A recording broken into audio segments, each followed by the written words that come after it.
ஆண்களாக இருக்கட்டும் பெண்களாக இருக்கட்டும் ரொம்ப வாழ்க்கையில் நொந்து போய் அடிபட்டு இருப்பாங்க.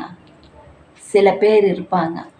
அப்படி இருக்கிறவங்க தவறானவர்களிடம் எந்த எதிர்பார்ப்பும் இல்லாமல் பழகி அவர்களிடம் மனநொந்து போய் வாழ்க்கையே துயரமடைந்திருப்பார்கள்.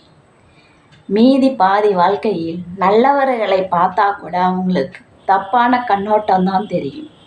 இவங்களும் அதே மாதிரி தான் இருப்பாங்க அப்படிங்கிற எண்ணம் அவங்களுக்குள் வந்து சேர்ந்துடும். இப்படி நம்பாமல் வாழ்க்கையில் ஏமாந்தவங்க தான் ரொம்ப அதிகமாக இப்போ இருப்பாங்க. அவங்கள ஏதோ ஒரு பாதி வாழ்க்கையில் நல்லவர்கள் உண்மையாலுமே நல்லவர்கள் பார்க்கக்குள்ள அவங்க கண்ணோட்டத்துக்கு தப்பாக தான் தெரியும். அப்படி இருக்கிறவங்களுக்கு நல்ல மாதிரியாக புரிய வைக்கணும். ஏன்னா ஏற்கனவே அவங்க அடிபட்டவங்க. அப்படி இருக்கிறவங்கக்கிட்ட எந்த பிரச்சனையும் செய்யாமல் நோகடிக்காமல் அவர்களை புரிய வச்சாதான் வாழ்க்கையில் இருந்து இதுவும் கடந்து போகுங்கிற நிலைக்கு மாறி அவங்க நல்ல வாழ்க்கையை அமைச்சு கொள்ள முடியும்.